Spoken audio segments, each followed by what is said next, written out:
जो है हमें तो अब तक ये पढ़ाया गया अकबर महान था, भगत सिंह को आतंकवादी। इतिहास तो हम अपने आप बदल लेंगे, जितने पहले किसने बनाया?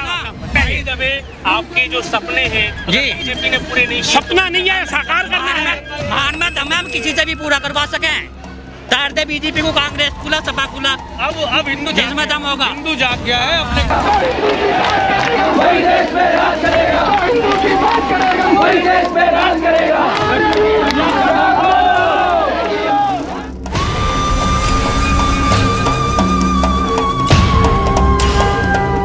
स्वामी जी, एक पक्ष तो हम देख लेते हैं कि कानून में बदलाव होना चाहिए क्योंकि अंग्रेजों के द्वारा बनाए हुए हैं, लेकिन काले अंग्रेजों के द्वारा कुछ समय समय पर कानून बनाए गए, जैसे कि नारी सशक्तिकरण के नाम से पॉस्को एक्ट बना दिया गया। ये एक ऐसा एक्ट है कि नाबालिग को सामने रखकर अच्छे अच्छे लोगों को अंदर पेड़ देते हैं। भगवा में संत का नाम ले लें, आपके राजस्थान की बात करें, संत आसाराम जी बापू को पॉस्को एक्ट का नाम दिखाकर अंदर अभी तक डाला गया है। वहीं को ले लें, मौलाना को ले लें, पादरी को ले लें, वो नाबालिग का रेप करते हैं, उनके ऊपर यही कानून लगता है और आसानी से बेल दे दी जाती है। इस देश में संत ने काम किया, आज तक उनको पिछले 8 साल से अंदर डाला गया है, जबकि उनके एविडेंस स्पष्ट है।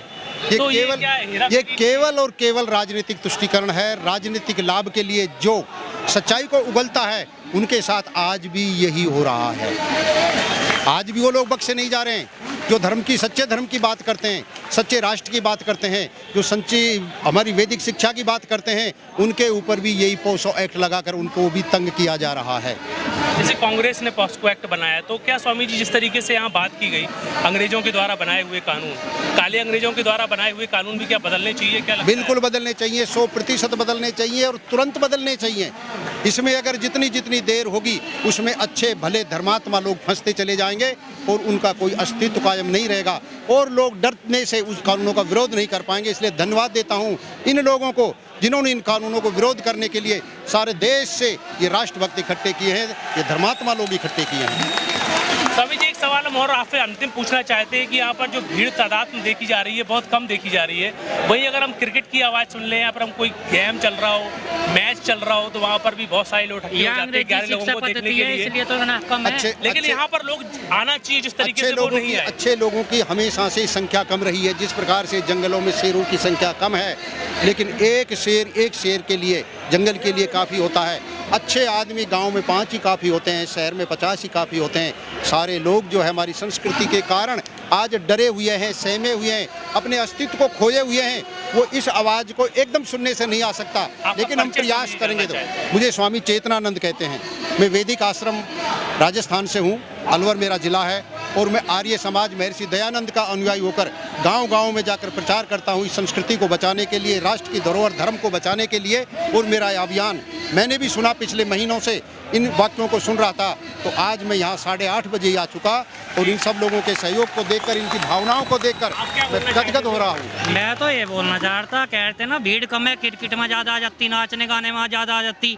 जब शिक्षा पद्धति वैदिक खत्म होगी, आचरण सभ्यता संस्कार खत्म हो गया, भीड़ कहाँ से होगी? यही तो हमारे 20 साल में उड़ गया, 1999 से लग रखी। भगवान राम को प्रमाणित कर दूंगा, भगवान राम को 1 अरब 97 करोड़ बिछा, ये मेरे पास। लेकिन जो अपने आप को हिंदू कहते हैं, क्या वो आजकल के जो युवा हैं, क्या वो सेकुलरवाद को ज्यादा प्यारे हो गए हैं? हमें तो अब तक ये पढ़ाया गया अकबर महान था। हमारी किताबों में जो बच्चों को जो पढ़ाया नहीं, तो क्या समझेंगे बच्चे? आपको दिखा देंगे, गॉड दिखा देंगे, प्रमाणित कर दूंगा। ये मेरे पास रचना है, पूरा लाया हूँ। गॉड को प्रमाणित कर दूंगा, नाम को प्रमाणित कर दूंगा। कल भाला फेंक के आ गया महाराणा प्रताप, फिर आ गया। हमारे इतिहास को देखा आपने? लेकिन अभी भी आपके इतिहास में भगत सिंह को आतंकवादी। इतिहास तो हम अपने आप बदल लेंगे, जितने पहले किसने बनाया? जितने आजादी से पहले वे गुरुकुल उल्टे थे, तो हमें इतिहास तो हम अपने आप बदल लेंगे। लेकिन क्या लगता है जो गुरुकुल आप मांग कर रहे हैं, आपके समय काल में हो जाएगा? होगा, 1 मिनट में हो जाएगा। हम लोग प्रयासरत होंगे तो होगा। आज पूरे हिंदुस्तान से लोग इकट्ठा हो रहे हैं, शुरुआत हुई है। थोड़े से टाइम में 2 बालकों का कानून आना है, उनका अगर आज हम नहीं जागेंगे तो 50 साल बाद हमारे बच्चे मर जाएंगे, हमारे बच्चे खत्म हो जाएंगे। आपके जो सपने हैं बीजेपी ने पूरे नहीं, सपना नहीं है, साकार करना है। महान हम किसी से भी पूरा करवा सके। तार दे बीजेपी को, कांग्रेस खुला, सपा खुला। अब हिंदू जिसमें दम होगा, हिंदू जाग गया है, अपने काम को करा के मानेगा, चाहे कुछ भी हो जाए। यहाँ पर बहुत दूर दूर से लोग आए हैं, मथुरा से, उड़ीसा से, पंजाब। दिक्कत ये है कि आजादी के बाद भी ऐसे बुजुर्ग लोग रहे जो सही मार्गदर्शन देते रहे, 70 साल बीत गए, ये 80-82 साल पाकिस्तान के सीन देखे हैं। लेकिन क्या लगता है आपको समय काल आएगा?